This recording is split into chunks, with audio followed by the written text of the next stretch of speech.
Pemerintah daerah menyatakan tidak dapat menyediakan layanan pendidikan dasar yang memadai karena keterbatasan anggaran. Dalam APBD, alokasi anggaran untuk fungsi pendidikan ditetapkan jauh di bawah 20% dengan alasan prioritas pembangunan infrastruktur. Berdasarkan Undang-Undang Dasar Negara Republik Indonesia tahun 1945, kebijakan tersebut paling tepat dinilai sebagai A. Dapat dibenarkan karena pemerintah daerah berwenang menentukan prioritas pembangunan. B. Dapat dibenarkan karena kewajiban anggaran pendidikan hanya mengikat pemerintah pusat. C. Tidak dapat dibenarkan karena mengabaikan kewajiban konstitusional negara untuk menjamin hak pendidikan dan mengalokasikan anggaran pendidikan sekurang-kurangnya 20%. D. Dapat dibenarkan apabila kekurangan anggaran disubsidi oleh pihak swasta. Atau D. Dapat dibenarkan apabila keputusan tersebut telah disetujui oleh DPRD. Nah, teman-teman silakan Anda jawab dalam 10 detik.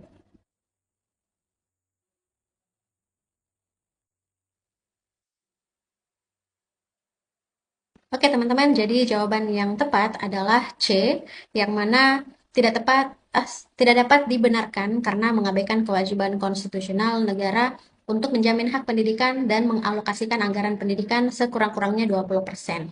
Nah, teman-teman, 20% ini ada dalam Dasar Konstitusional Pasal 31 ayat 4 yang mana di sini berbunyi atau menegaskan bahwa negara memprioritaskan anggaran pendidikan sekurang-kurangnya 20% dari APBN dan APBD untuk memenuhi kebutuhan penyelenggaraan pendidikan nasional. Jadi teman-teman bisa kita pahami bahwa pendidikan adalah hak konstitusional warga negara. Kemudian pemerintah pusat maupun daerah memiliki kewajiban aktif.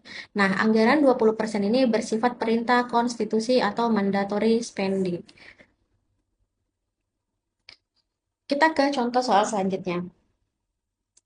Pemerintah membentuk badan usaha khusus milik negara untuk mengelola sektor pangan strategis. Namun, dalam praktiknya, badan usaha tersebut lebih memprioritaskan keuntungan komersial dibandingkan stabilitas harga dan keterjangkauan bagi masyarakat. Kondisi tersebut paling tepat dinilai sebagai A. Telah sesuai karena BUMN tetap merupakan perpanjangan tangan negara. B. Telah sesuai karena keuntungan perusahaan merupakan indikator keberhasilan utama. C. Belum sepenuhnya sesuai karena tujuan pengelolaan seharusnya diarahkan pada sebesar-besarnya kemakmuran rakyat. D. Telah sesuai apabila badan usaha tersebut membayar dividen kepada negara. Atau E. Telah sesuai apabila kebijakan tersebut meningkatkan PBD nasional. Nah, teman-teman silahkan latihan soal dalam 10 detik.